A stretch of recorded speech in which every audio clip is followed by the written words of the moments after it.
Hello, good morning. So sorry I am late. Been a wild morning already. Let me share my screen. And we will be we will get started.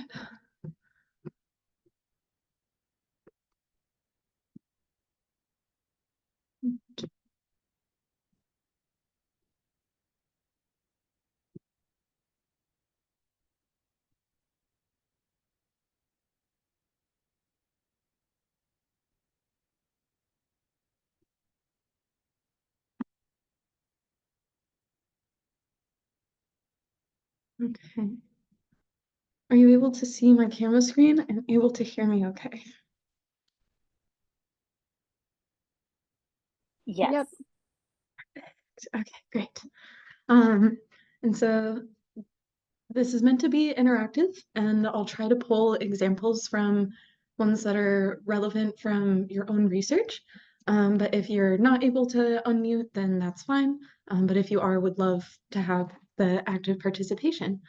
Um, Anyways, so my name my name is Zara Tolman. I will be presenting the workshop today.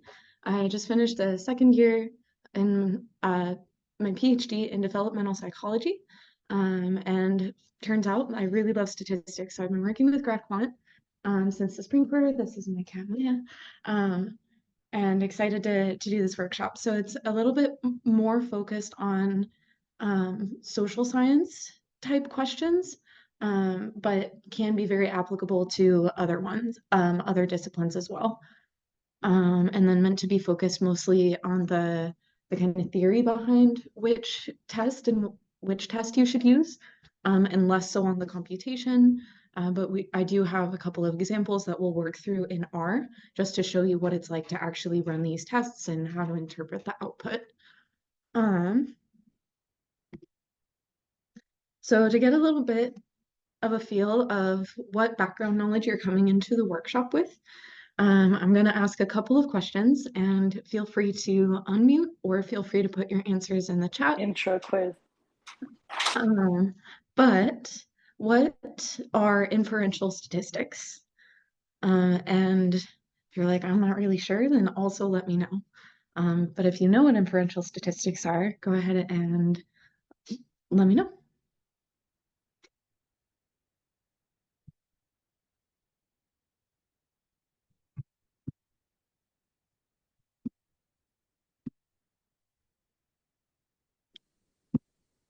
All right. I'm going to assume then that inferential statistics is a pretty new term for the people in the workshop today. And I'll talk about what it means. Does anyone know what NHST stands for?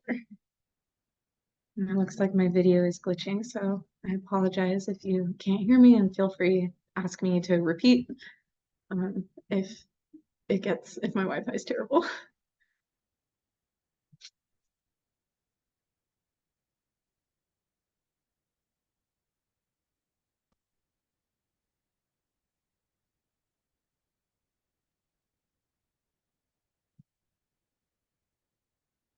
Okay, we'll talk about what NHST stands for as well. And then how many of you have run a t-test or an ANOVA or a chi-square?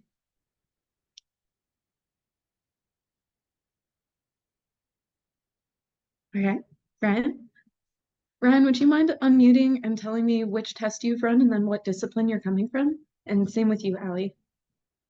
I've run all three, Okay. and I'm in the genetics, but my advisor's in psychology. Oh, nice. Okay, super cool. Allie, which ones have you done? And then what discipline are you in? I've run all three of these. I'm in ecology. Okay, nice.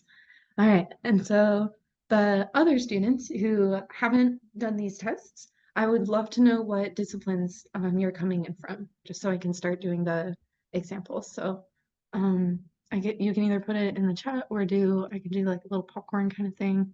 Okay, Andrea, apologize. So done a t-test and an ANOVA in political science. Awesome. And we've got chemical ecology for that t-test and an ANOVA. Amazing.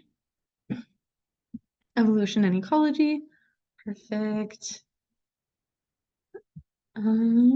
Amazing. Okay, so I'll try to have more ecological examples, but we can play around with things. And this should be very relevant to what you are all working on. It just might be smaller sample sizes than what we're working with in psychology. Okay, great. So this is a slide that has an overview of basically the entire workshop. So we'll be going through each aspect of this flowchart that will help you decide which test you should run. So that would be the blue boxes at the bottom, either like chi-squared or one sample t-test. Which test you should run given what the answers to these questions might be. And keep in mind that these aren't necessarily exclusive. So like you can have data where you can do an ANOVA on it and you could do a correlation or a regression. So just because you go down one side of the flowchart doesn't mean you can't do any other tests on that data. But we'll go through each aspect of this flowchart so that you can have a better idea of what the right test really is for the type of data that you're working with and what you really want to know. And we won't go in depth into the correlation or regression piece because that's a whole can of worms, but we will go more in depth into especially the t-tests and ANOVA over here, and then we'll go through an example of the chi-squared. But to start, I wanted to talk a little bit about the differences between descriptive versus inferential statistics. So when you have a data set, one of the first things that you'll want to do is calculate some descriptive statistics. You want to see, okay, what are the characteristics of this data? What are we starting with? So descriptive statistics are going to summarize or describe existing patterns in the sample data. So typically the data that you will have is just for a sample. Then when you're doing inferential statistics, you are more interested in what your sample data says about your population of interest. And so you use inferential statistics to make inferences, that's where that infer part comes from, or predictions about that population based on your sample data. So I usually start with descriptive statistics, get an idea of what I'm working with. If I don't have questions that I want to ask of my data beforehand, then I'll use the descriptive statistics to maybe identify what interesting questions I could ask for the data.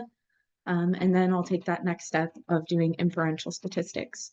So as a general rule of thumb, if you see the word significant anywhere, they're typically talking about inferential statistics. So they're using sample data to infer or predict about a population or a certain parameter within the population.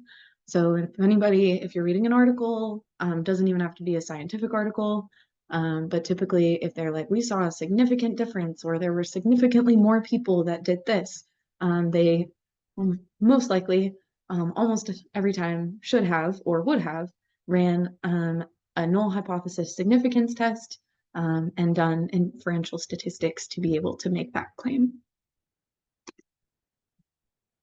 So to put this in perspective with maybe statistics that you're more familiar with, descriptive statistics will be measures of frequency. So how many people fall in this category versus how many in this category, so counts. Can also be measures of central tendency. So mean, median, and mode, telling you where the center or the middle value is for your data. And then also measures of variability. So your standard deviation, your variance, and your range. So usually you want both a measure of central tendency and a measure of variability when you are describing your data. Because the mean, like where the average is only one piece of the story, because you can have a mean where everyone is really, really, really close to it, or you can have a mean that where all of the units in the sample are very, very far away from it, and that'll tell you different pieces of information, or it'll help you get a better picture of your data and what story you're trying to tell if you have both a measure of central tendency and a measure of variability. Usually with frequency, those will be for categorical variables. And so you don't really have means with that, you just have frequencies. And so depending on if you have a categorical or a qualitative variable versus a quantitative or numerical, then whether you want to have a frequency or measures of central tendency and variability, that'll come from the type of data that you have. And so then when you do take that next step and do inferential statistics on that, that is where you start seeing those comparisons. So those frequencies that you got from the descriptive statistics are significantly different. And you would get that using a chi-squared test. That's not the only one, but the one that we'll focus on today. And then if you're doing means comparisons, then the inferential statistics piece would say these means are significantly different. And if you have two groups, then you would get that from a t-test. You can also say that the variances are significantly different, and you would get that with something called an f-test. So no matter what statistic, like descriptive statistic, you are trying to compare between groups, there's an inferential statistics test that'll be able to tell you that. So almost anything can spit out almost any test will spit out a p-value and an estimated value, but then it's up to you to know what that actually means in the context of the test and in the context of your data. And we'll talk about how that works. Are there any questions about descriptive versus inferential statistics before we start talking more about what NHST is?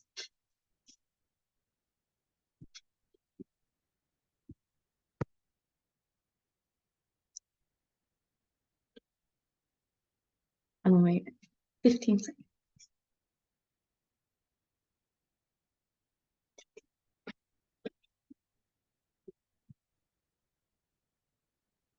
All right. So when we're doing inferential statistics, a fancy way to say we're doing inferential statistics is to say we are doing null hypothesis significance testing. So a general framework for doing null hypothesis significance testing, and that's what the NHST stands for, is to first review your data and choose your test. So that flow chart that we'll be going through will help you get through step one. Then the second step is to state your null and alternative hypotheses. We'll talk more about what that looks like and why it's important. Third step is to run your test. And you can do that using any type of software programming tool that you're comfortable with. I really liked using R. I've been getting more familiar coding in Python as well. I find it to be a little bit more of an intuitive interface, but then R can be more versatile, and so I can use it for more applications. But then there's also things like SPSS, or you could do a lot in Excel. So whatever is most comfortable for you. Then the fourth step is to draw a conclusion of significance based on the p-value. So we'll talk about what p-values are, what it means to have a significant p-value, what that says about the strength of evidence that you have. But then this is a very important last step, is to interpret your estimated value. So depending on the test that you'll get, if you're doing the test that you're doing, if you're doing a mean comparison, for example, then there's going to be an estimated difference between the means. If you're doing a correlation analysis, you're going to get a correlation value. So the p-value and whether or not it's significant is only one piece of the story. You have to also interpret, based on that level of significance, what the estimated value that you get actually means. And whether or not that estimated value is meaningful will be very dependent on the question that you ask, the data that you have, what new information you are contributing to the field with it. But keep in mind that with all null hypothesis significance testing, you will always get an estimated value, even if the result is not significant. So I had an undergrad who presented a poster recently, and she had a few different plots on there. So she was doing some linear regression. So she would have this line, and every single plot had the line of best fit plotted on it, but then only one of them was actually significant. Or meaning that the p-value was within the specified range to say there is strong evidence that this line is accurate. and represent something meaningful in the population. Or, yeah. And one of the most common questions that she got with her poster was, wait, so how can you have an equation for the line if the p-value isn't significant? And it took a little bit of explaining for her to show them that no matter what, whether the p-value is significant or not, you'll get an estimate of what you're looking for. So in her case, the coefficients for the line equation, she also had some correlations. There will be those that mean difference if you're comparing two groups. You'll always get that estimate. And then what the p-value will tell you is how confident you are that that result is something real, something representative of something that's actually going on in the population. And so when you're using these programming languages like R or even like SPSS, you'll always get a number out. And because the math is going on underneath the hood, so you'll always get some number, but it's up to you to say, based on the significance value, based on if we thought it would be a really big number or a small number, whether or not that's an actual like meaningful or accurate or representative result. So just kind of keep that in mind.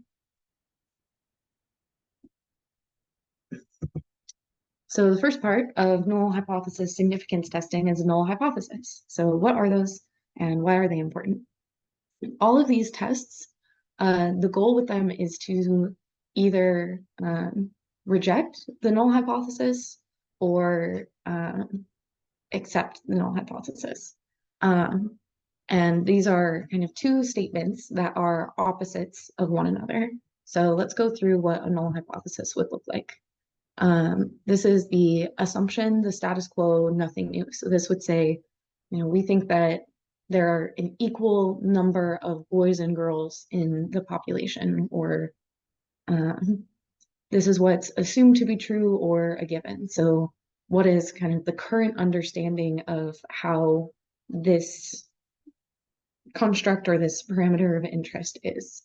So this would be a negation of the research question, and it always contains inequality. So then moving down here to this table, this would say like there is no effect in the population, or like this is just kind of the way it is. So you can say there's no effect, there's no difference, there's no relationship, there's no change. So null has that negative connotation. It means kind of no. So this would be like that they're equal, that there's no difference, that given what we currently know, like this is just kind of the way it is. But then you have the alternative hypothesis, which would be the rejection of that assumption or rejection of that null hypothesis. So this is what we are trying to prove with our research question, and it's not going to contain that equality.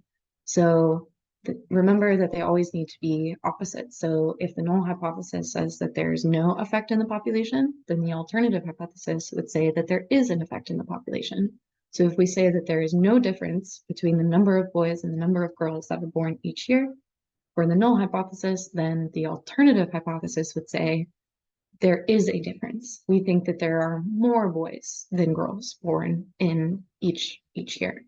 And so they have to be contrasting each other. Okay, so someone's not able to hear me. I think since other people are able to hear me, try logging out and logging back in. But I should put that in the chat because she can't hear me.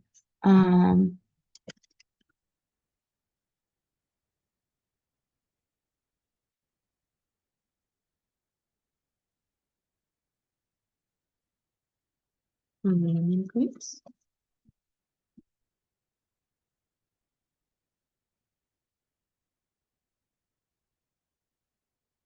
Okay. What to do.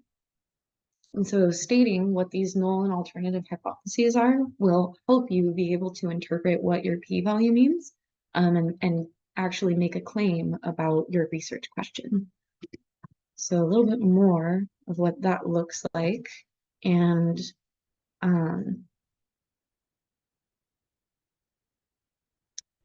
just a couple of notes about what null hypotheses are.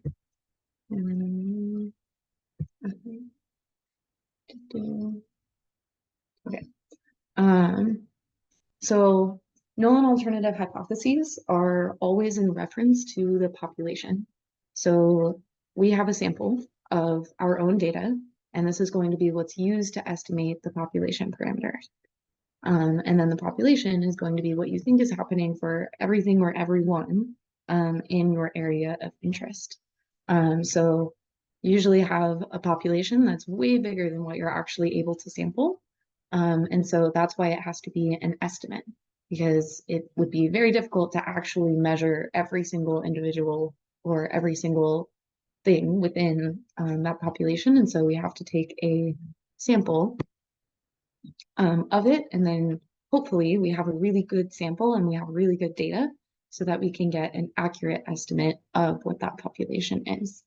And where this will mostly come into play is the way that the values are noted. So population parameters, or population values are called parameters, and they will be referenced with certain Greek letters, and then sample statistics, they're called sample statistics and population parameters. The sample statistics will be denoted with different Greek letters. So just kind of keep in mind that there are those differences, and the reason why we call the results of a null hypothesis significance test an estimate is because it's a sample-based estimate of a population parameter. And this is very important, that null hypotheses are never proven true, and same with alternative hypotheses are never proven true. They are disproven. So you can have clear evidence that it doesn't occur that way, so that you can reject that null hypothesis. You can say, you know, we have super, super strong evidence that it is not this normal kind of accepted assumption, but you can't say we are 100% sure, like we proved the alternative hypothesis to be this. At best, you can present very strong evidence of your conclusion, but you will never accept the alternative hypothesis.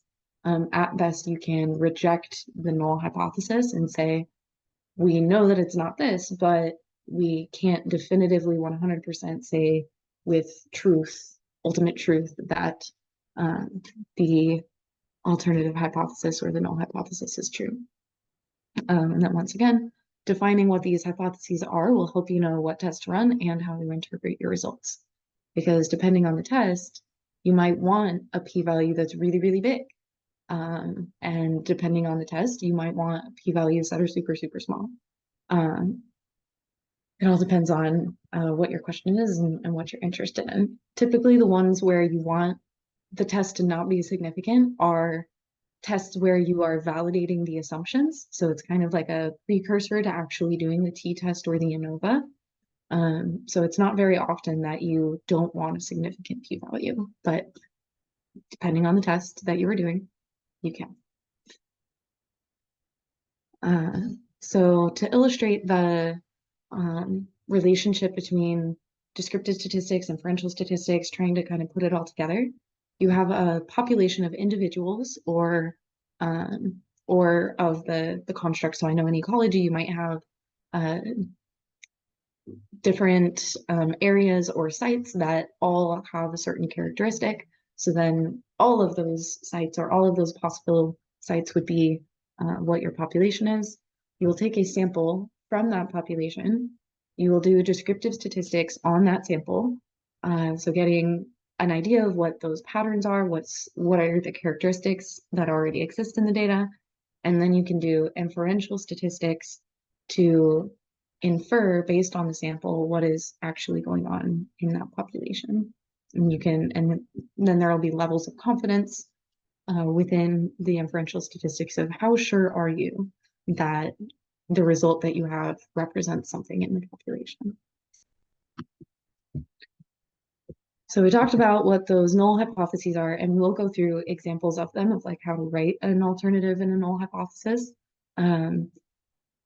But then the next part of that, of NHST, is significance testing. So let's talk a little bit about what significance means. So what is a p-value?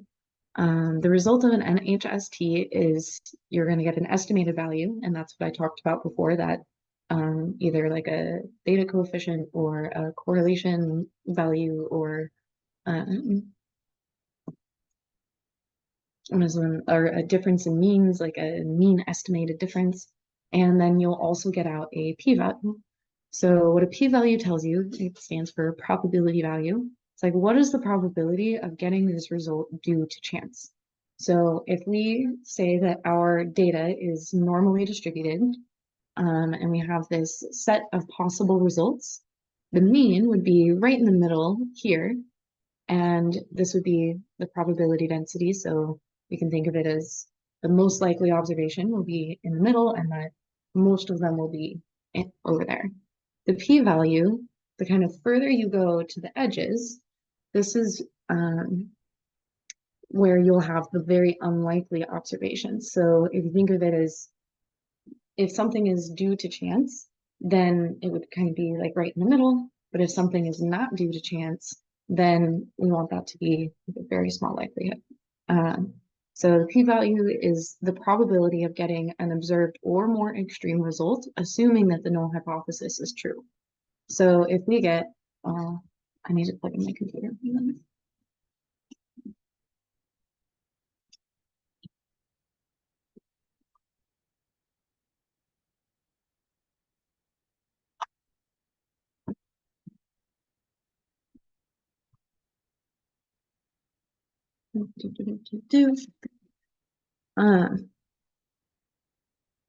P-value is the probability of getting an observed, like getting that, or a more extreme result, assuming that the null hypothesis is true. And we would say that the null hypothesis is typically what we would assume it to be based on chance. So in that example of, we think that there are equal number of boys and girls that are born in the United States each year, then if we get a result, and so chance would say that it would be 50-50.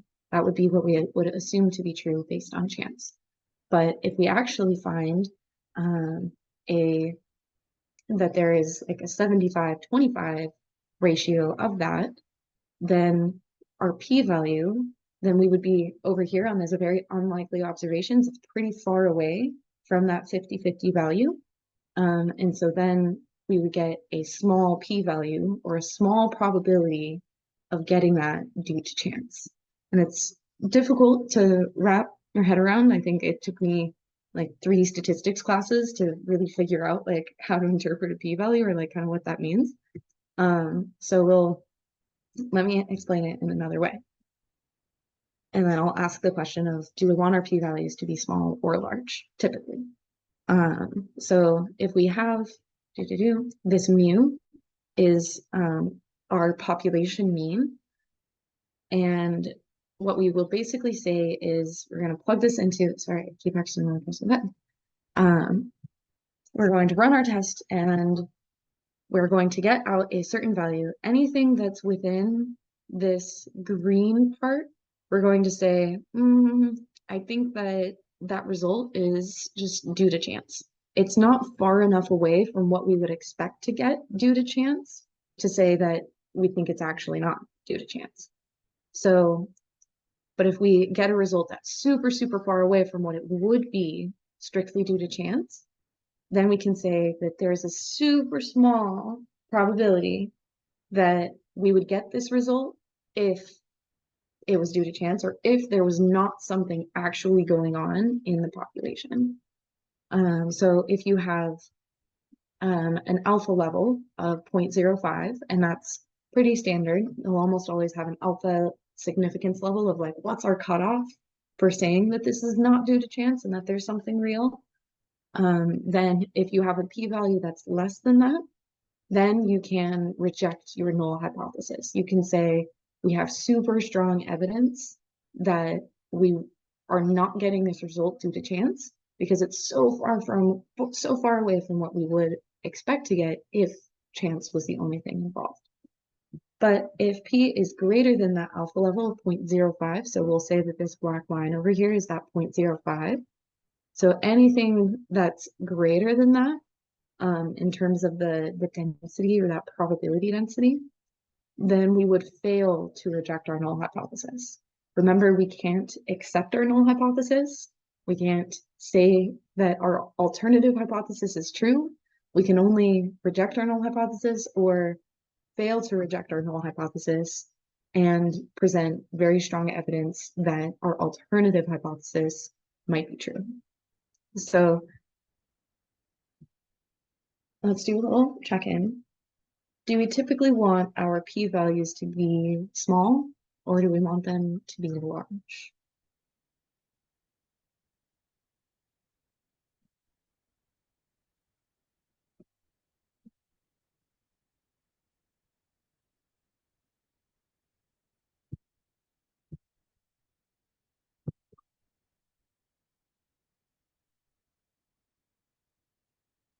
Yay!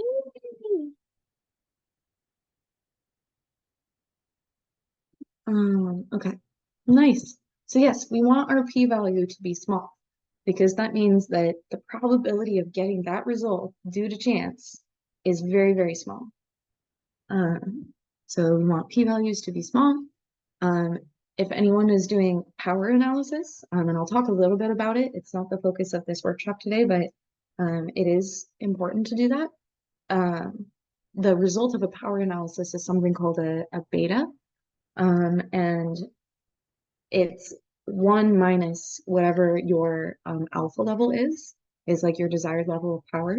And so you can think of, I want my p-value to be small, but I want my power to be large because they're the opposite of one another.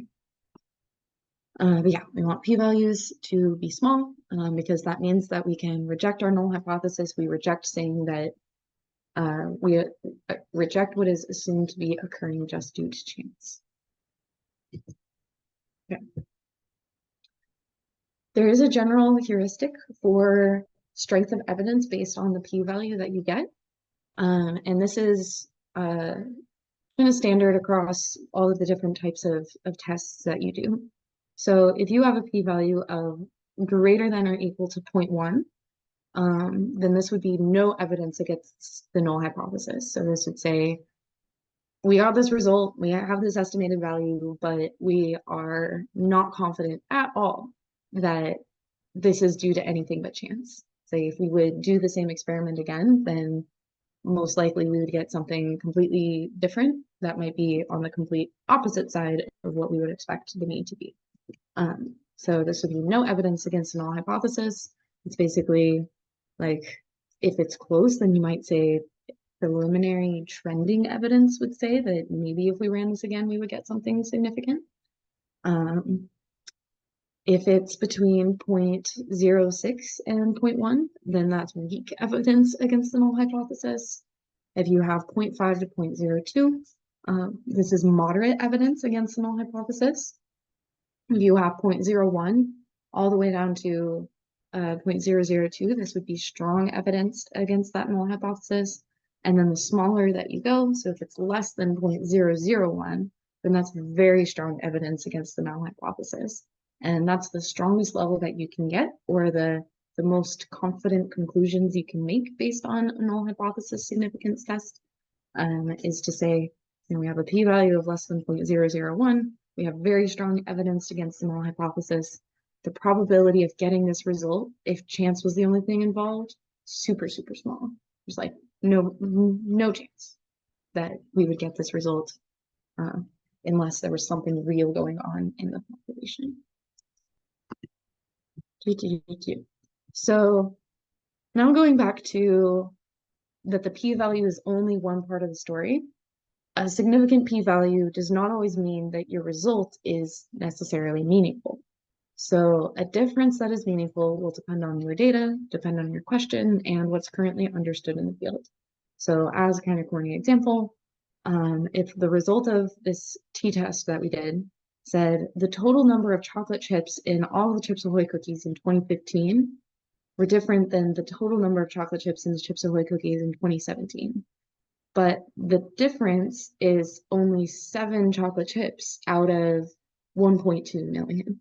So even though we have a significant difference, does that really matter? Is it really meaningful? Does it actually help progress our understanding of what's going on?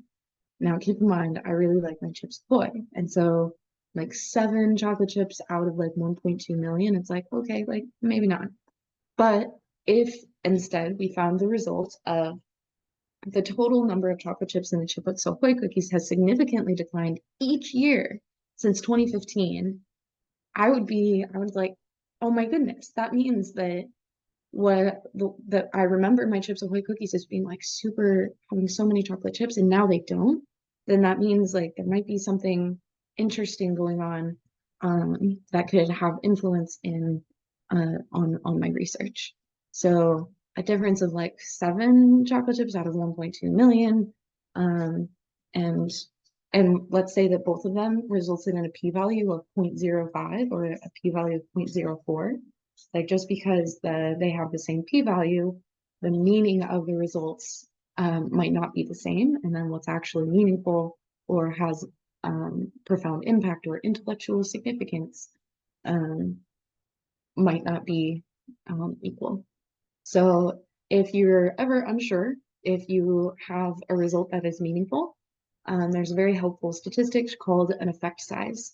And depending on the test that you're doing, the actual statistic for the effect size will vary, but you can calculate an effect size beforehand, which is also called a priori, and you can do that with a power analysis. You can say, okay, based on what I think the difference might be, based on what the level of significance is that's important to me, then I can see how big of a difference it needs to be for it to matter, for me to have a powerful, meaningful conclusion based on this test that I wanted. So the most common one for t-tests is going to be something called a Cohen's d.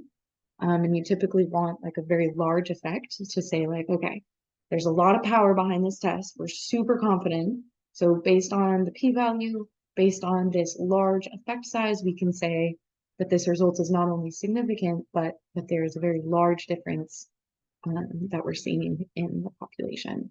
So p-value is one piece of the story. The estimated value that you get is one part of the story, and then the power kind of explaining that level of difference is another piece of the story. So I'm going to bring back the flowchart, but before I do, are there any questions? Anything about the null hypothesis significance testing kind of framework, like what the difference between significance and like meaningful results, or does someone have an example from their own research that they're like, okay, but how does this relate to me, that we want to talk through with everyone?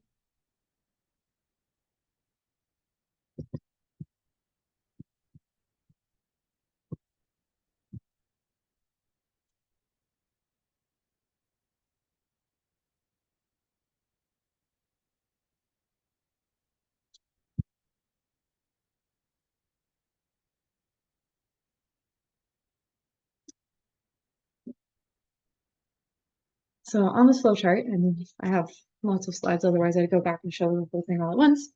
But this is the very top of the flow chart of, you know, what null hypothesis significance test should I be doing? And one of the first things that you want to ask yourself is, and then most of the flow chart is over here off to the right, but we'll get there. The first question that you want to ask is, what am I comparing? What am I actually trying to look at? If you're comparing variables, and keep in mind that you can have variables with means that you are comparing. If you're comparing variables, then the next question that you have is, what kind of variables are you comparing? Are they both categorical? Or is at least one of them numerical?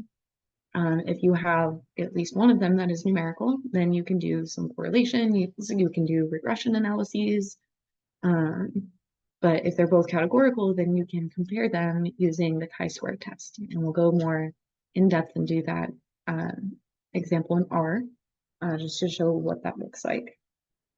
So the thing with categorical variables, and you might also hear them or see them be called nominal variables, is that they are frequencies and not these kind of continuous, like numerical based variables. So it would be the number of boys, the number of girls, the number of species you have, or like the different types of species. So if you can categorize them, then that would be a categorical variable.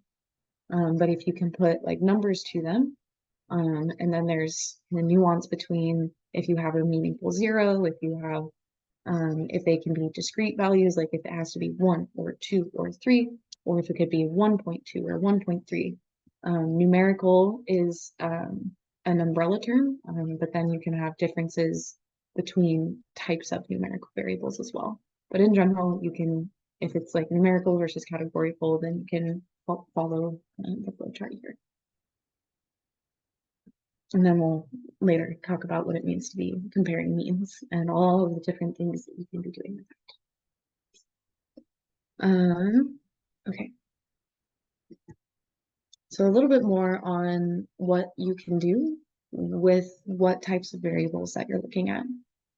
This is where we'll also talk a little bit about independent variable versus dependent variable. So your independent variable will be your grouping variable, or kind of what you want to compare between. So then your dependent variable will be, okay, based on these groupings, there's going to be a variable that we think depends on whether or not someone is in that group. So that dependent variable will depend on your independent variable, or that is what you are testing to see. So if your independent variable is qualitative or categorical, and your dependent variable is qualitative and categorical, then you can do a chi-square test, or you could do a logistic regression. And then down on the bottom, the little asterisk says that the dependent variable must be dichotomous. So this would be like a yes/no type answer. It would be like if you're doing like dummy coding, then it would be like a 0 or a 1. So then it's a logistic regression will kind of give you the likelihood of them being in this group or in this group, which will be different than what you get from a t-test or an ANOVA test. But if your independent variable is qualitative or categorical, so people do or do not like Snickers, and then your dependent variable is quantitative, so maybe it's the number of Snickers bars that they eat. It might depend on whether or not they like Snickers. Let's say that that's a research question that we have. So that number of Snickers bars that they can eat is a quantitative variable, like we can count that up. And then the independent variable would be whether or not they actually like Snickers, and so that would be that they're either in this group or in this group. Then we could do the whole host of tests like the t-test, the ANOVA linear regression, because we're trying to compare the means between those two groups. So going back here, if we're trying to compare means between groups, then we can do any of these. This variable is for that group membership, and then this would be what we think depends on group membership. If your independent variable is quantitative, or your dependent variable is quantitative, then you can do correlation linear regression, and that would be if you are comparing kind of falling down in this flow chart. So this is that at least one of your variables has to be quantitative or numerical, but if you have two, then you can also do correlations and linear regressions. And this is just a general rule of thumb. But any questions on like data types and like on this flow chart here before we go more in depth into how to do a chi-square test?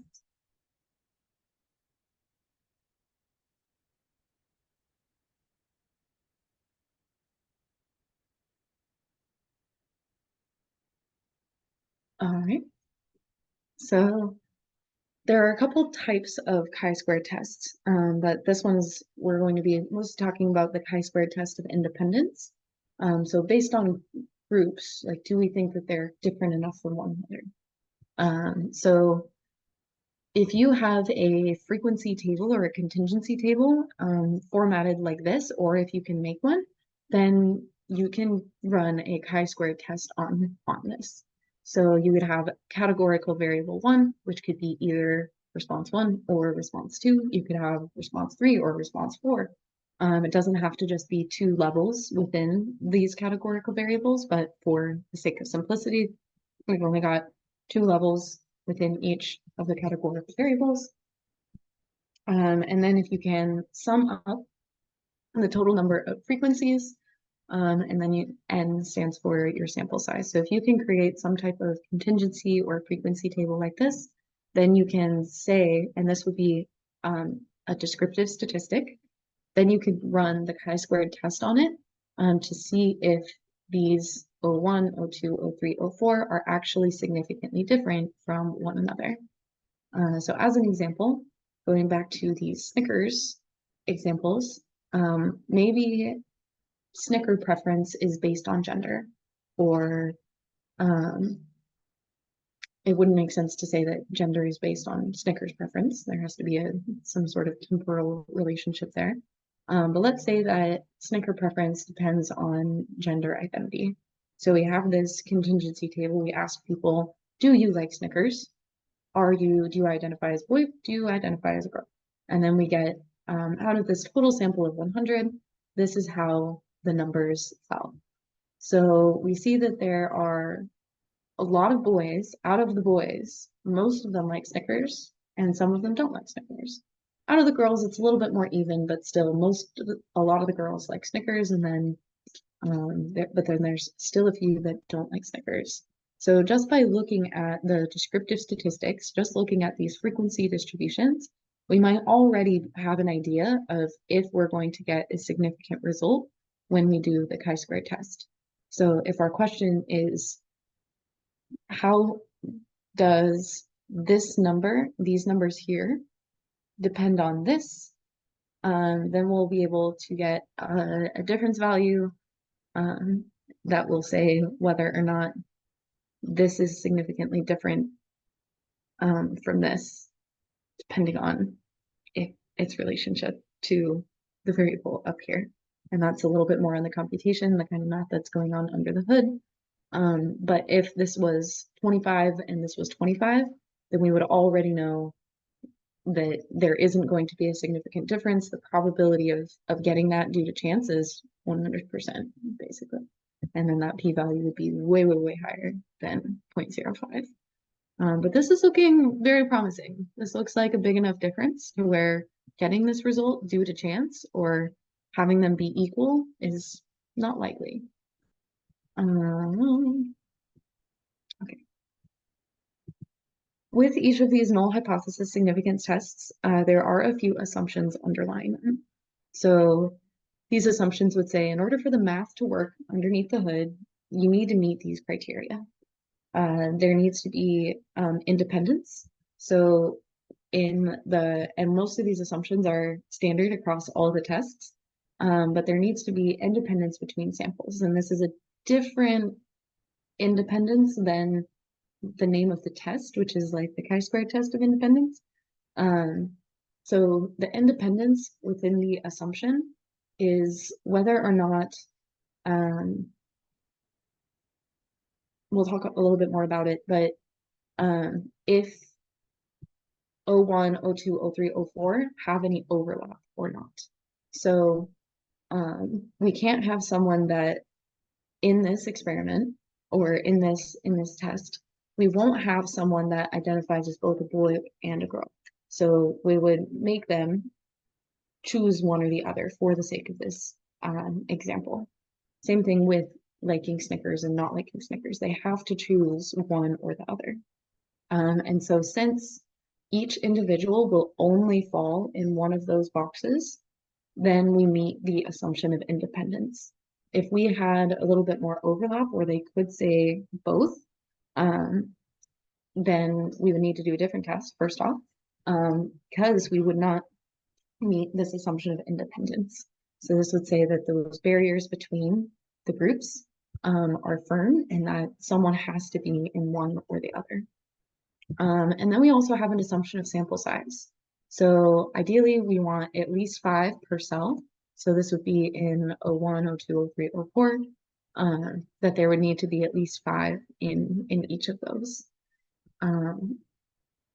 The result that you get once you run the code or run the test is you'll get a chi-squared value. You'll get a number of the degrees of freedom. And that's just, it's sometimes in this test, it's not related to sample size, but most of the time it will be related to sample size. And then you'll get your p-value. So the chi-squared value is that estimate that you get of like, or it's kind of like a precursor. Well, I don't know what that example to talk about. But you'll end up getting a p-value. You'll get your chi-squared value, which is what's used to calculate the p-value.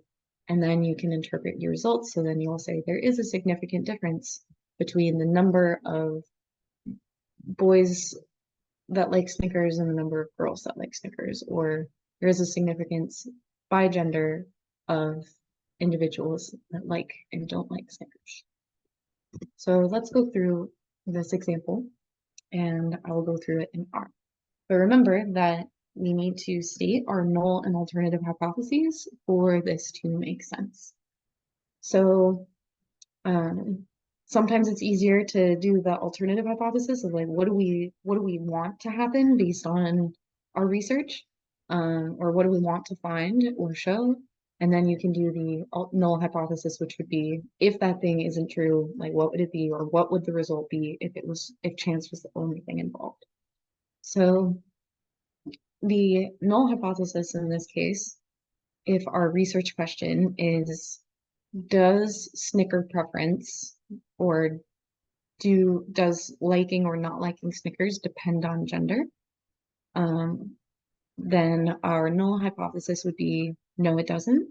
We would say that whether someone likes or dislikes Snickers does not depend on gender. So then we would say that it's going to be 50-50 between liking and not liking, between boys and girls. Then all alternative hypothesis would say that we don't think it's that. We don't have to say ahead of time how much we think it will be. We just have to say, we don't think it's that way. And then we can have strength of evidence for that. So then we would just say that whether or not someone likes Snickers does not depend, or the number of individuals that like and don't like Snickers will not be equal between boys and girls. Then let's go through and are you able to see my R code now, or do I need to reshare my screen?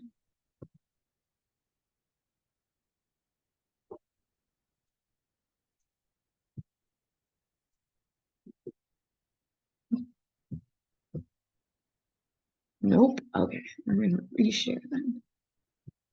Share screen. We're just gonna do screen. All right, now we've got the R code.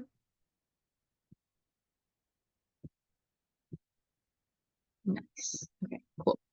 So this is a, how many people do coding in R out of this group or have familiarity with it?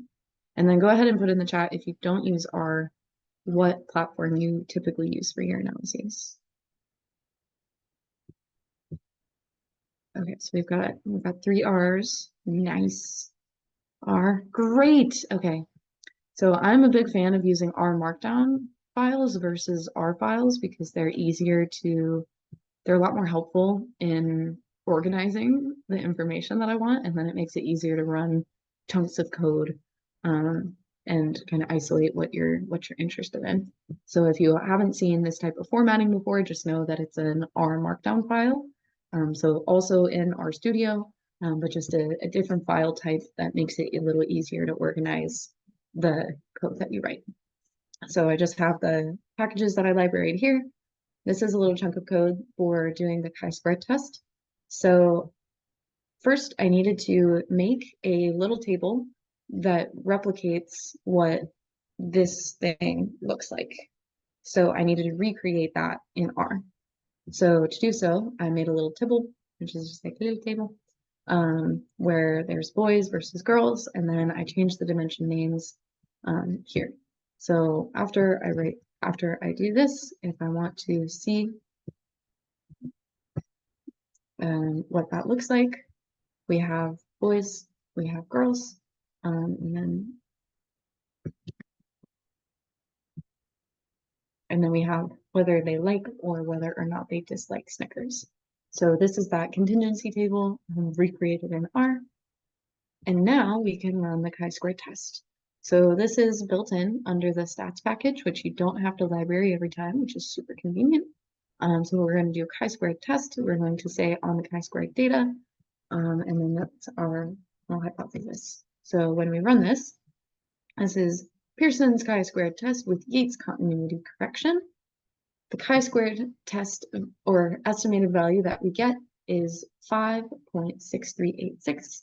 We have degrees of freedom is 1 because we only have 2 levels within each of those variables. And then the p-value is 0.01757. So based on that, and sometimes it's hard to know whether or not the chi-squared value is anything special. But the p-value will tell you whether or not. So this is based on the general chart that I shared. This is less than 0.05.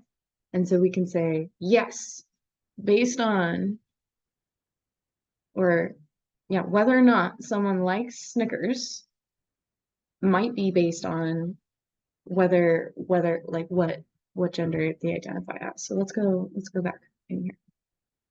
I'm just going to do this so it's easier to see because we'll go back. So the result that we get, sorry, I'm going to copy and paste this. Yeah.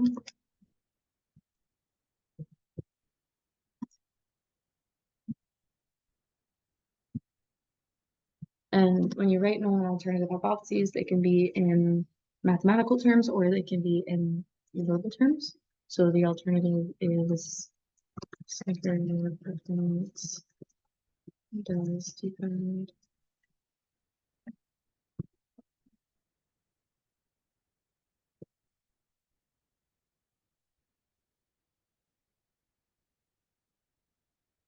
There's our results. So the first step is our result significant? Is it? Less than 0.05. Yes, significant. And then there's that next step, that next question of, okay, even if it's significant, is it meaningful? Is it actually telling us something useful about what we think is going on in the population? And so the interpretation would say, there is moderately strong evidence that Snicker preference differs by gender. And so and then we could do a little post hoc test that says like where the difference like is mostly being driven from. And so we would guess that and this would be like the difference between right there and there. And so then we can interpret it and we would say like maybe they're doing some like weird kind of marketing thing or like I don't know, there might be a very interesting reason for why there might be like a difference based on gender. But if it were strictly due to chance, we wouldn't have a significant result. And so there could be something really interesting there. So that interpretation piece is like, okay, even if it's significant, doesn't matter. Like, why do we care? And then that's why the discussion parts of academic papers are very important. This is why you should care about this significant result.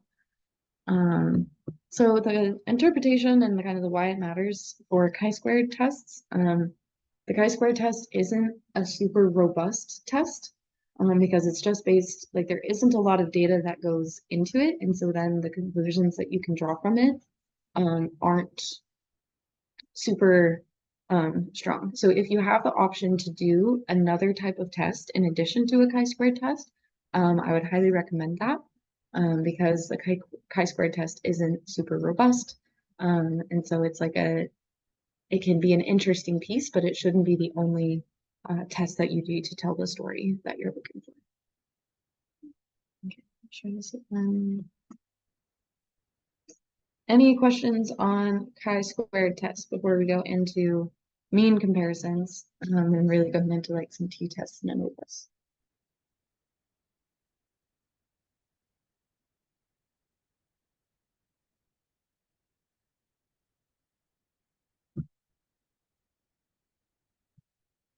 All right. So we went through the like left-hand side of the flow chart where it's like if we're just doing like variable comparisons, this is what it looks like.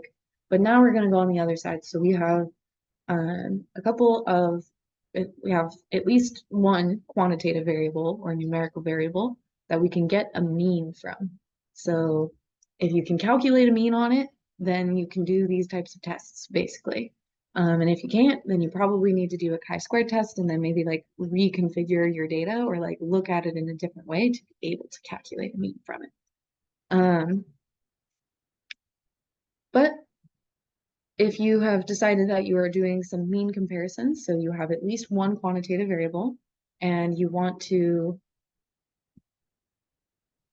and then if you want to compare them based on groups or you want to directly compare, like if you've got multiple quantitative variables, then you can do some fun stuff with that.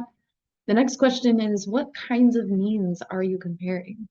And if you are comparing your sample mean to a known population mean, which is hard to do, like we said, that actually having a known population mean is going to be difficult. So it's not going to be very often that you will end up going or like having the ability to go down this side of the flowchart. It's going to be much more common that you'll have two or more sample means or like means within your sample. That doesn't necessarily mean that you have two separate samples. So if you're like, wait, I have to do like this entire thing like again separately, so I have multiple means, or like multiple sample means, it just means that you have some sort of way of differentiating two means within your sample. So that would be like if you have a group from this site and then a group from this site, or you have, you know, this site got some type of treatment and this one didn't, then you would be able to compare those two means. But if we do have your sample mean and your population mean, then whether or not sigma is known, so sigma is your population variance. So what is that range or the variability within that mean? If you do know it, then you can do something called the z-test. If you don't know it, which is almost always the case, you just know your sample standard deviation or your sample variability, then you can do a one sample t-test. So this would be, we're going to compare what our sample is to what is known for the population and see what we get. So if you're doing some type of like chemical engineering or biological engineering in industry, so this is where I most frequently see these tests being done, is like in a processing plant. If you, or not a processing plant, in like a manufacturing plant, if we are looking at quality control of batteries, for example, then we know that every single battery that comes out of this facility needs to meet a certain standard. So it has to at least meet like this population mean, which would be that standard voltage or however else they want to assess quality. So then we know what it needs to be. We maybe know what the variability is based on all of the preceding years of manufacturing. And then you can compare the sample to that to see if it meets quality control standards. So I think that's one of the most common applications because they do have more control over like what their population actually is. But in science and in research world, it's very difficult to actually know that or determine that. So we'll typically be over here doing two or more sample means, and then trying to estimate what's maybe going on in the population based on. This is all that I have on like z-tests and one sample t-tests. Any questions on that, or would we want to go more in depth into it?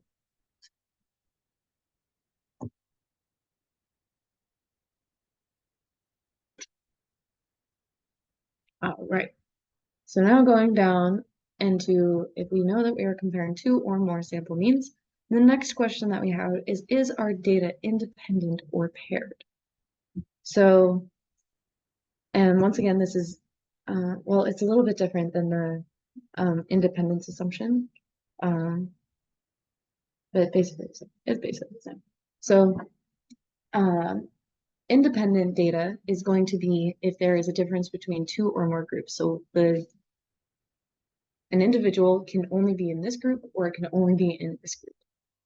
But if the data is paired, that means you have the same individual that you are testing at two different points in time.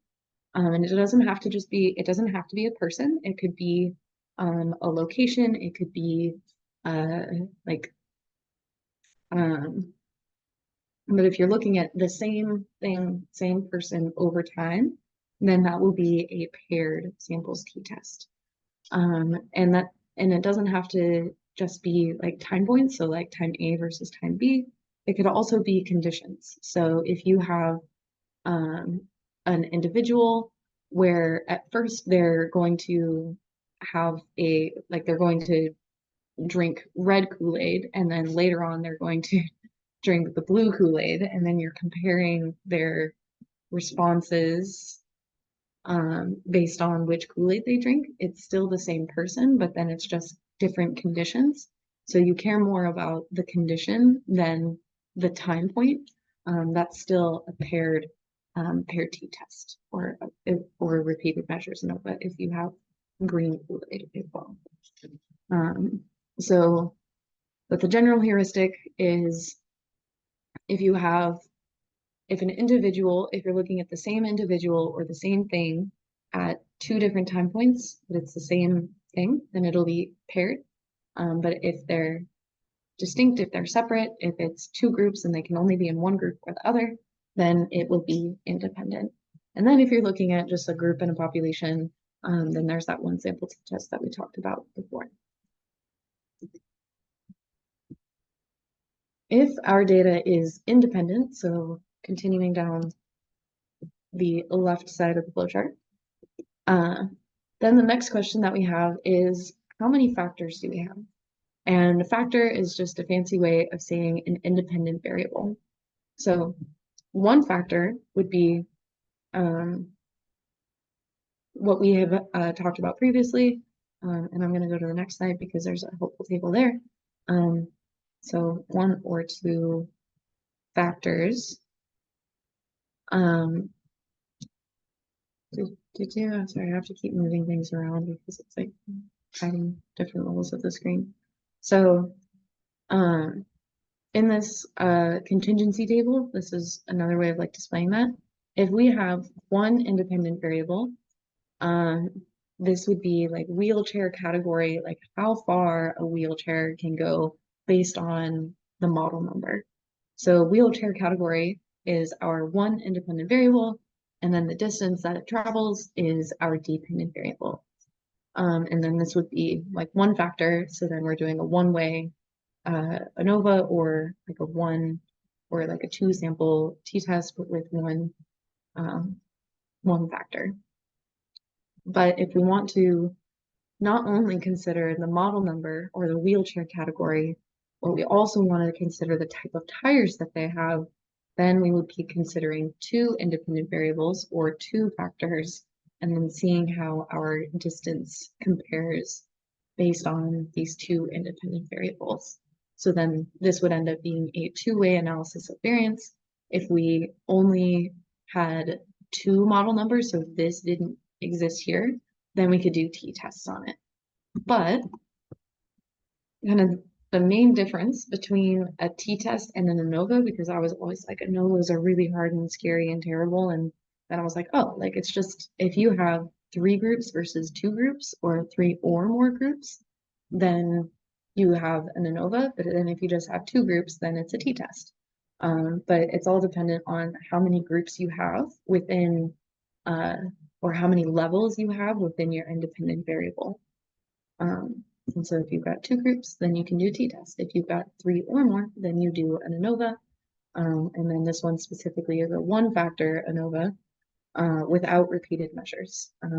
Repeated measures would say is what you do if you've got paired, because you're repeatedly measuring the same individual over time. So then if you have a one-way ANOVA with only two groups or two levels within that factor, then you'll get the same result as if you do a two-sample t-test. So if you're just like, I know, like, I really want to do this ANOVA, but I want to know, like, you can try it out, and you will get the exact same result. So once you've established your number of factors, so how many independent variables are you considering? And this is all about which question you are asking. So you can have a huge data set and you can ask 10 or 15 different research questions from that data set. So just structure your research question to be, what are you most interested in knowing for that question? So you can be creative with the questions that you're asking to either look at one or two factors, or even three factors, but then it gets really complicated. And so I highly recommend only doing one or two factors. And you can always start with one and then add one in if that result is significant. So you can be iterating and kind of jumping around the flow chart depending on what you're interested in. Once you know your number of factors, then if you have only one factor, and then you're trying to do, if you have three or more factor levels in the groups, so this is that idea of how many groups do you have within that one factor. If you've got, and this is kind of confusing, because like if you've only got two, then you need to do a t-test. But if you have three or more, if you answer yes to this question, then you will do a one-way factor ANOVA or like a one-factor ANOVA without repeated measures. But typically R can do a lot of the heavy lifting on if you're doing a one factor versus one way versus this, that, and the other. Like it's a pretty standard, just I want to do an ANOVA test and here's my data and it will figure out which one you need to do, except for you will need to specify if it's paired or not. That's kind of the only thing that you have to be telling R to do. But it'll typically know if you need to do like a one way or a two. And then, yeah, we've got one way or two way, then that's how that works. One way would be we have one independent variable, two ways we have two independent variables, and then it compares kind of each of these boxes to one another.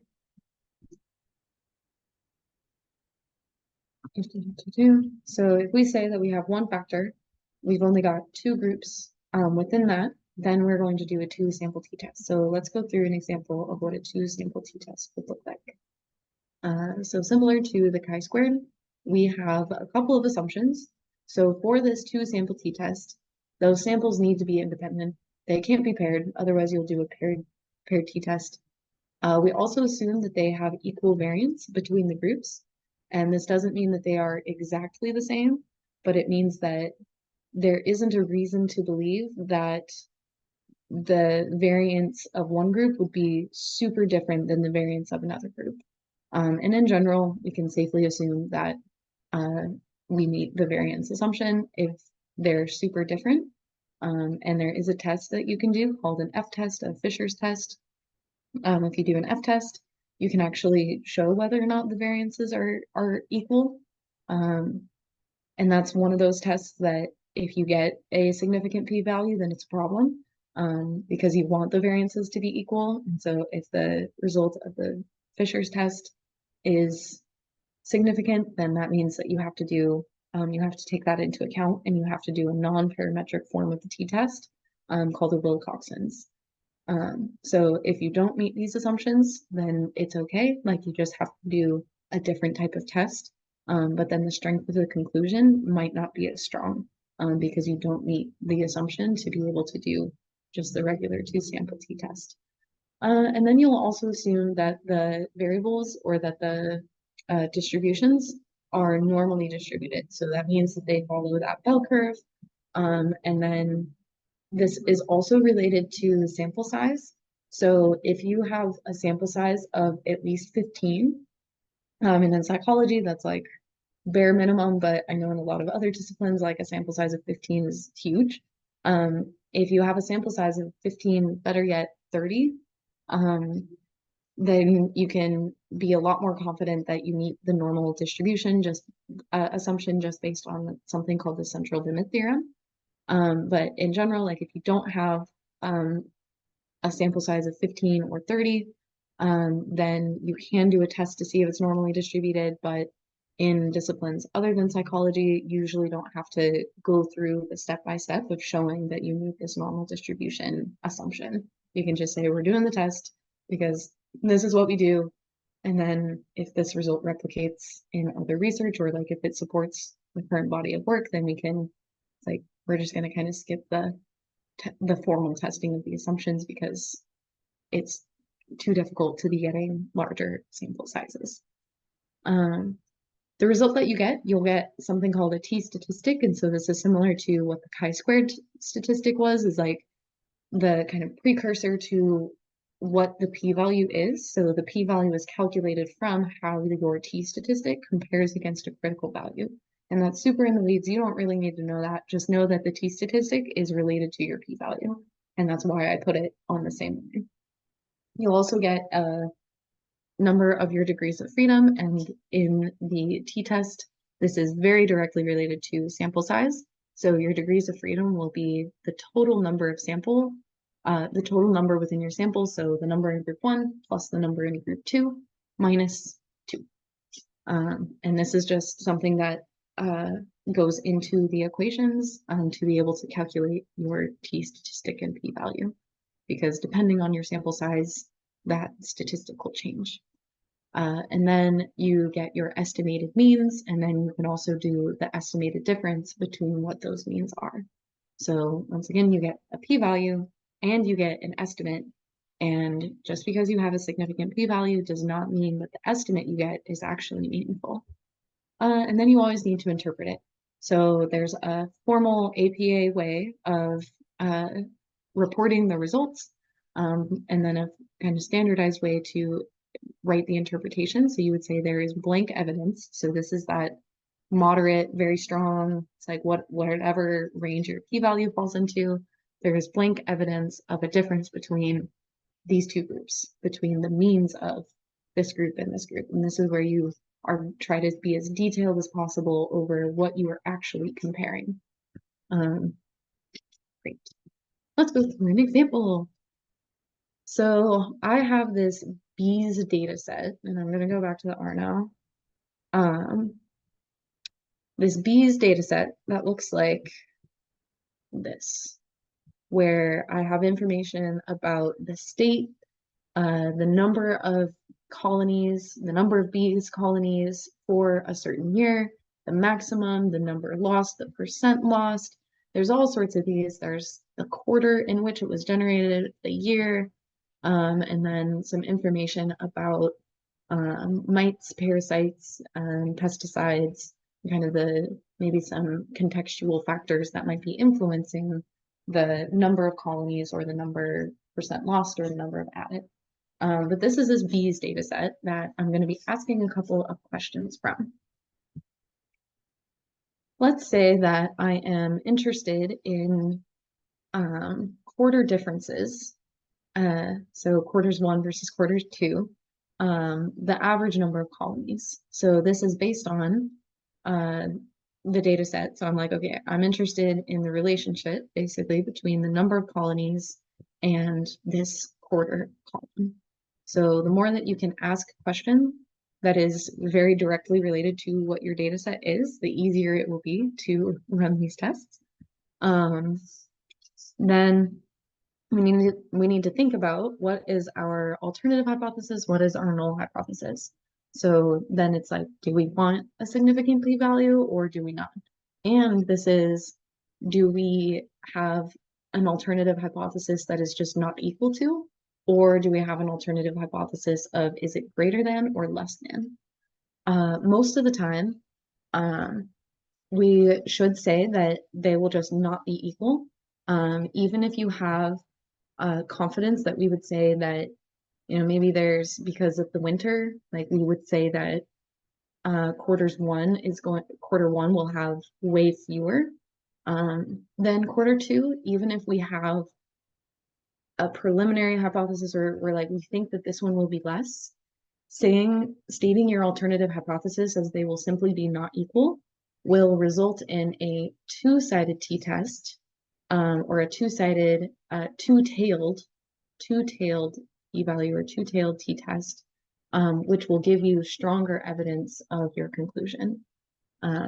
So as you're stating your alternative hypothesis, you can say either less than or greater than, or not equal to, but we'll typically want to do not equal to, because if you get a significant result with a two-tailed t-test, then that means that there's double the amount of evidence that you got, or double the probability, double the likelihood of getting that result. There's a chance, all the like weird kind of p-value jargon, than if you just do a one-tailed t-test. So I know in ecology, it's like you want to report two-tailed versus one-tailed, if you can, and if you do get a significant two-tailed result, include that one, because it gives you stronger evidence.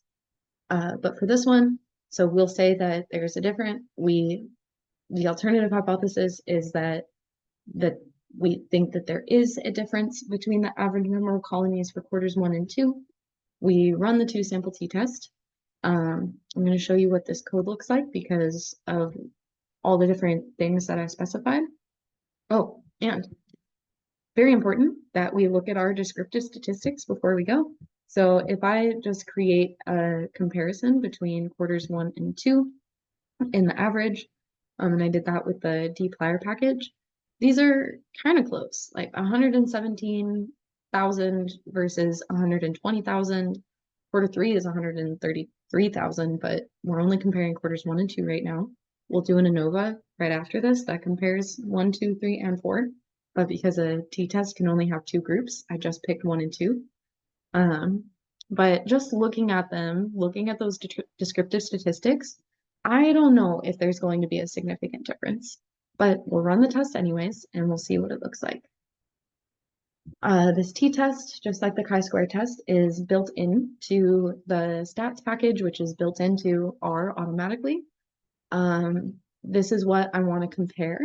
I want to do the number of colonies as predicted by, or depending on, the quarter in which it is. I made a little bees by quarter data set that only has quarters 1 and 2. The alternative hypothesis is two-sided. I can always change this to one-sided if the p-value would be significant with a one-sided versus two-sided, but in general, always kind of start with two-sided. Paired equals false. If you do a paired t-test, you must say that paired equals true. Otherwise, the computation going on behind the scenes will not be accurate. Variance dot equal equals true. So this would be, we're assuming that the number of colonies by quarter will be the same. We don't think that there's some reason why they would be different. And then this confidence level is 0.95. So this is like the opposite. So 1 minus 0.05. So that p-value of, if it's less than 0.05, it is significant. But this is also the default. So you don't have to type in confidence level equals 0.95. You can just say, unless it's 0.90 or like 0.99, confidence level 0.95 is the default, and you don't have to manually type that out. I just did that for sake of illustration. So let's run that. Two-sample t-test. Here's our data. We're doing number of colonies by quarter. And notice how I didn't tell it to do a two-sample t-test. It just knew that's what it needed to do based on what I told it. This is our t-statistic. Usually the greater the t-statistic, the smaller the p-value will be. Here is our degrees of freedom. So over here you can see we have 354 observations in total. Total n minus 2 is our degrees of freedom. And then that's just like, do we have a big enough sample size to be able to do this?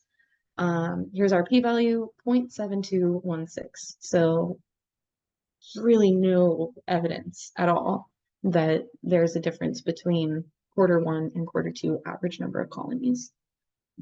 Here's our 95% confidence interval, which is like We won't talk about that here. And then here are our sample estimates.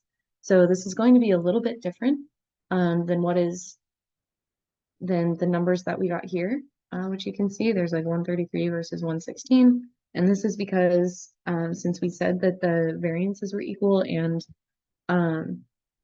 it's only going to take an equal number from both of them. So it ends up kind of being like a rounding error, but if you do have a table like this and then you do a t-test and they're different values, then you use the ones that are given in the t-test output. But just know that they should be very close, but that the difference comes from which observations it's pulling to be able to do the calculations. Great. So now I'm going to go back over here. This is our test results. P-value is way higher than 0.05. So we would say there is no evidence of a difference between the average number of colonies in quarters 1 and 2. And note that even though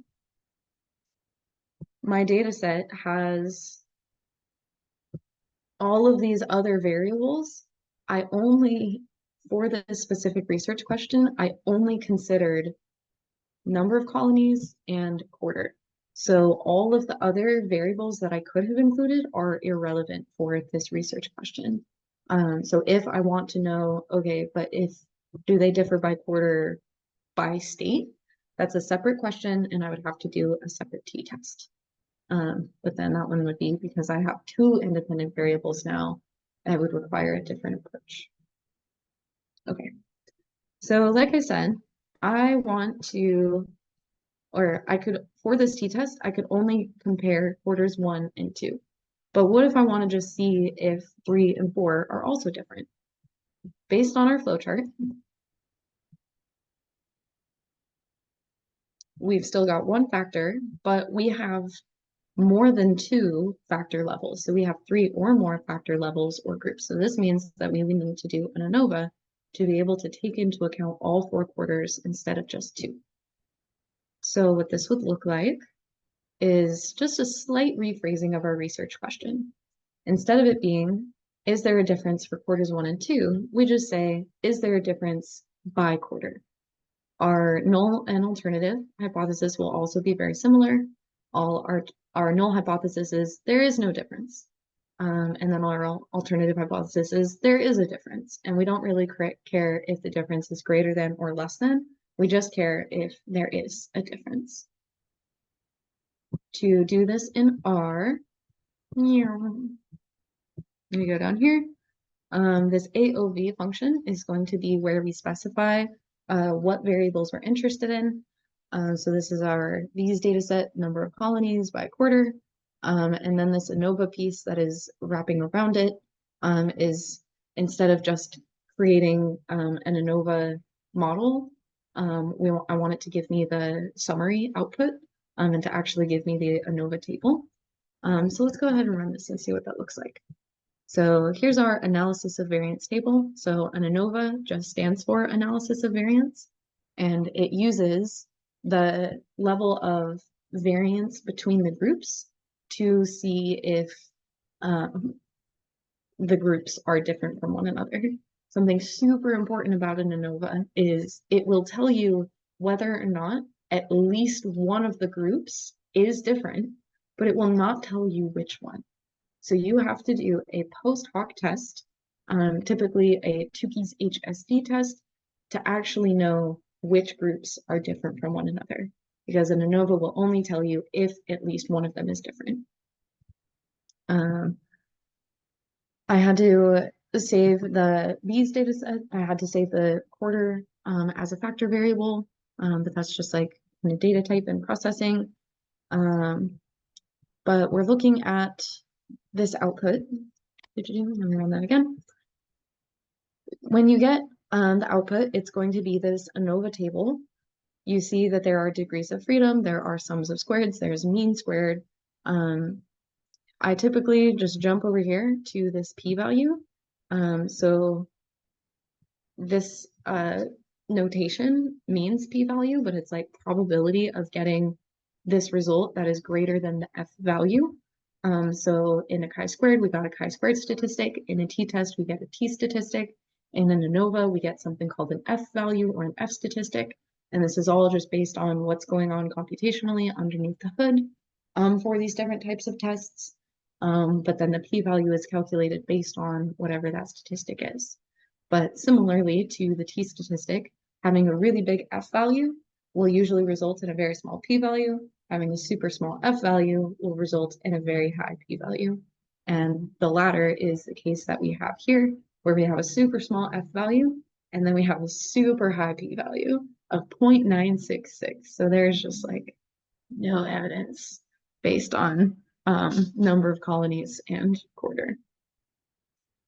So to illustrate what it would look like if we did get a significant result, instead of looking at the average number of colonies, I want to look at the percentage of colonies lost by quarter.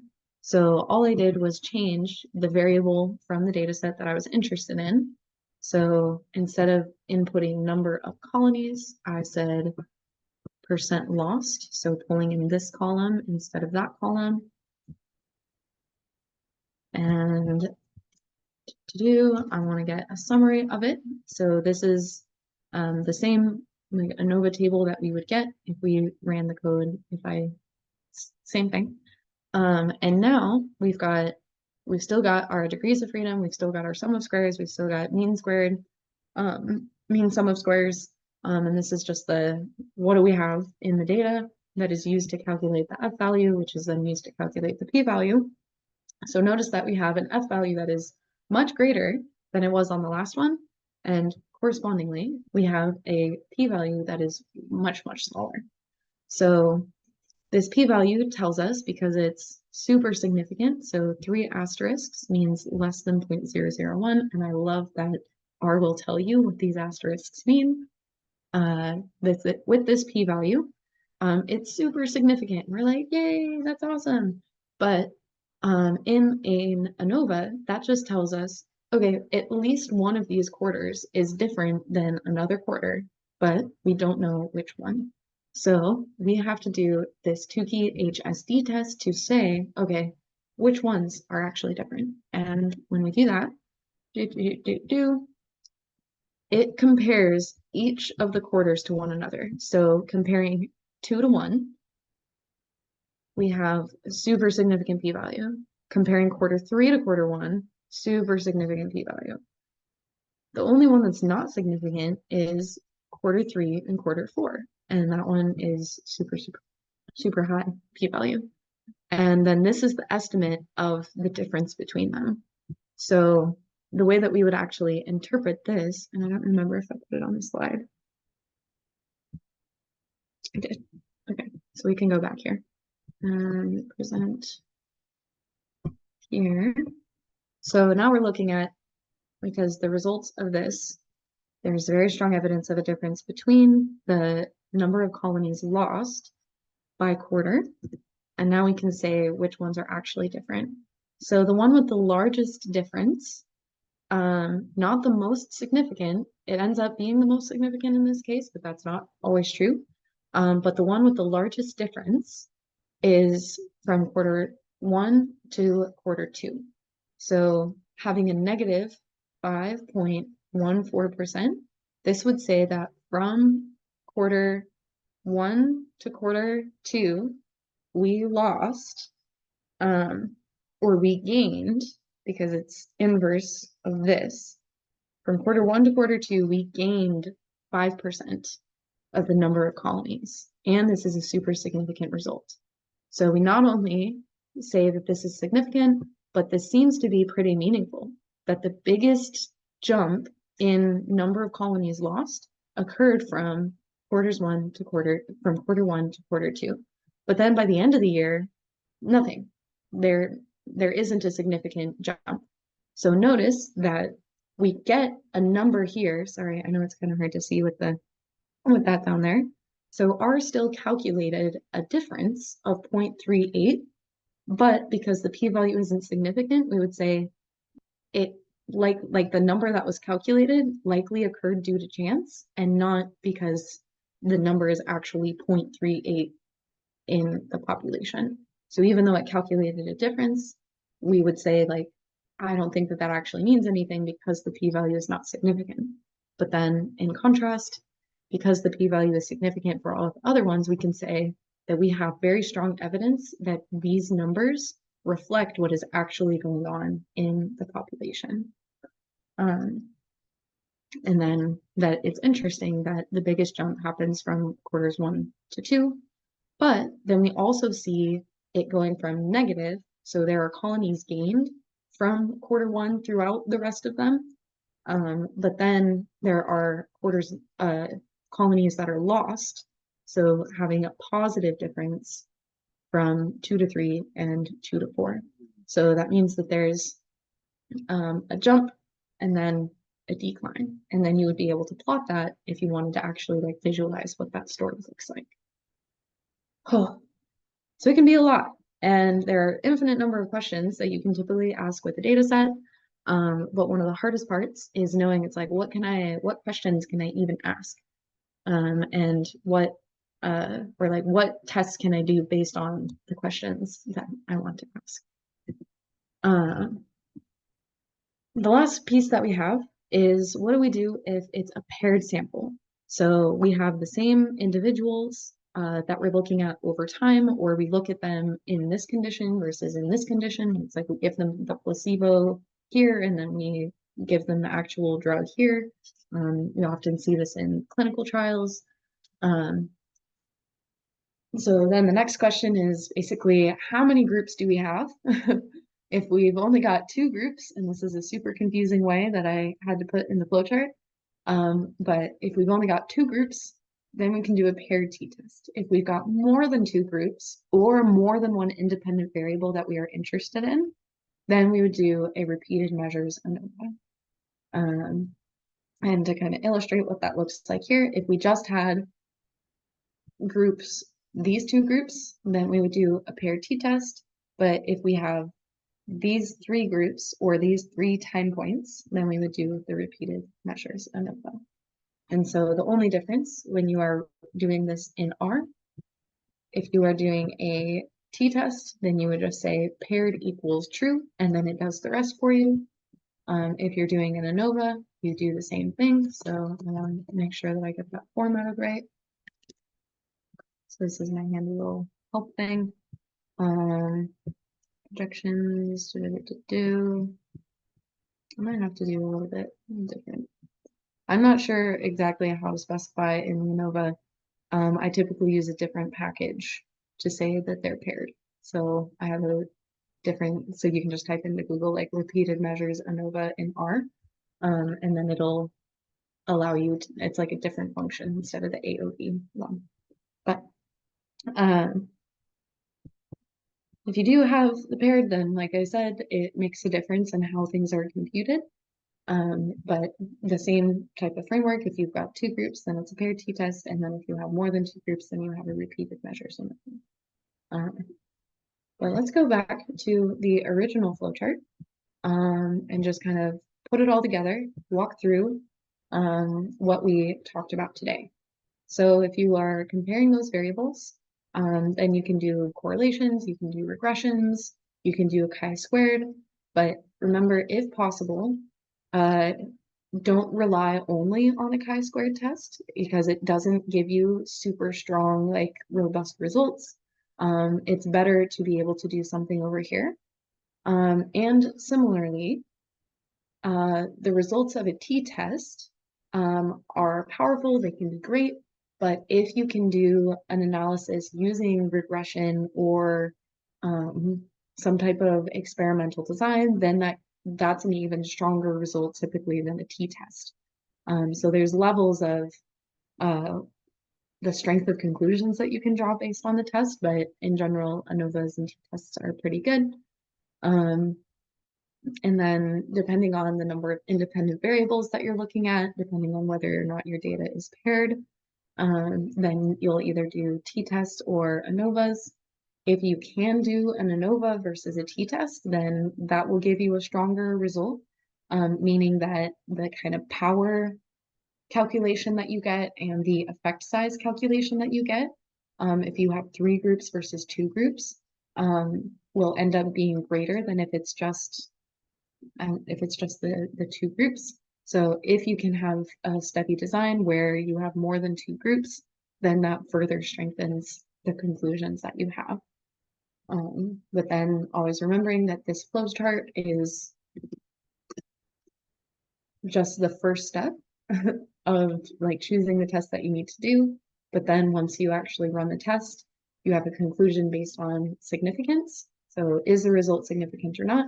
And then you have an interpretation of whether or not the value that you get, whether that's the mean difference or like a difference in variance or whatever that value is, whether or not that's meaningful in the context of your work, and why. And then using that to create new questions that you might be interested in. So 11:50 or 11:48. Are there any questions that people have? Any examples from your own work that we would like to walk through, or any statistics type questions? Anything at all?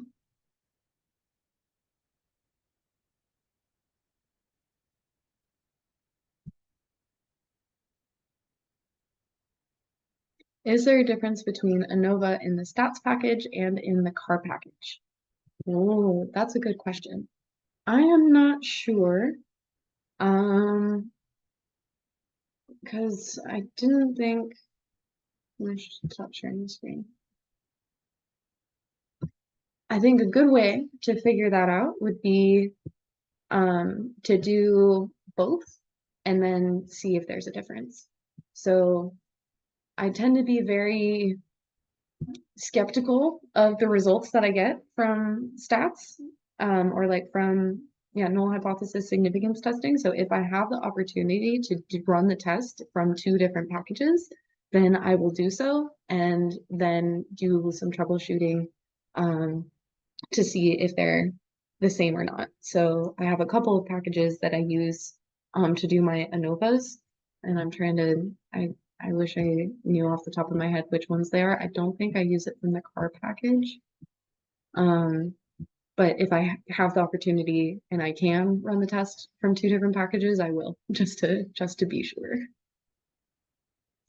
Because the more strength of evidence that you have, the more confidence you have in the results, then the better it will go for future work. I'm sorry that I don't have a better answer for that one. Thank you. I also had a question about like type 1 versus type 3 ANOVAs. I don't really understand like the Yeah. difference or when to use them. Yeah, let me see if I can do. It is based on, and I remember because when I took a couple of stats classes through like the ecology department during my undergrad, and I remember that was something that they talked about. It ends up being what you propose are the relationships between the variables that you input. And so I think and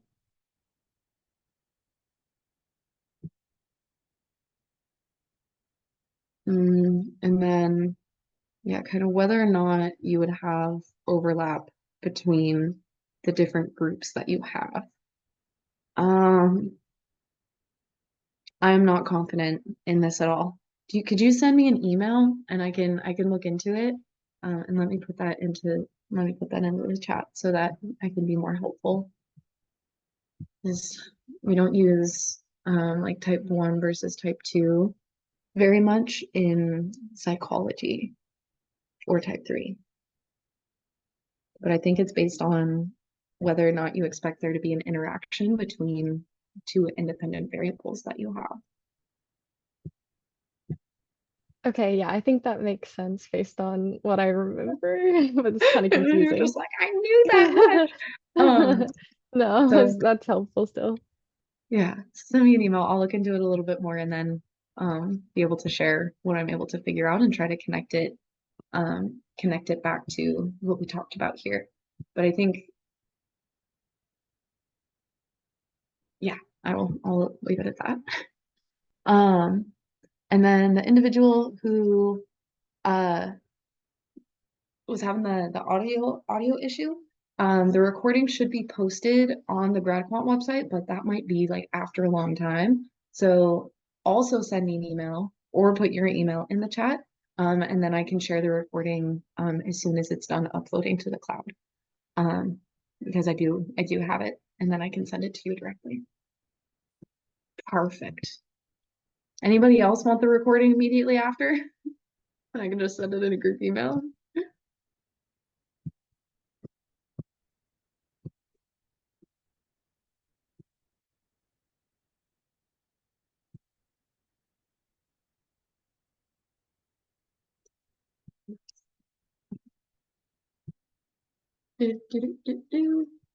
And when in doubt, you can always schedule appointments with GradQuant.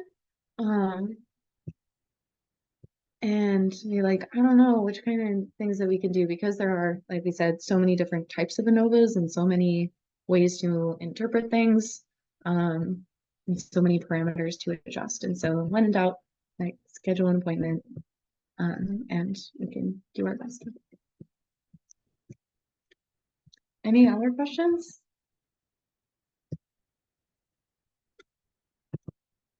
Make sure I got all the emails. I still got a couple emails to put in.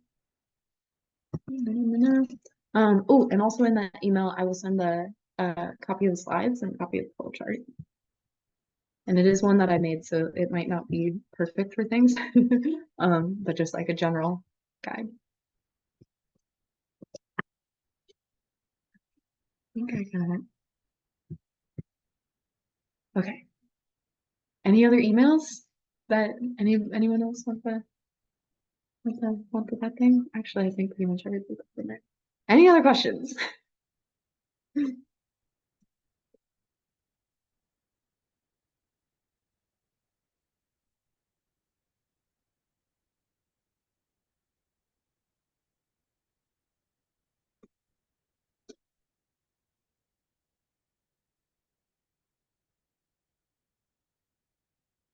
All right.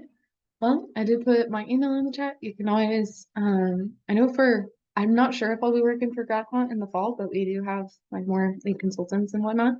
But you can always find my information on the GradQuant website and then schedule with anyone there. But thank you all for attending.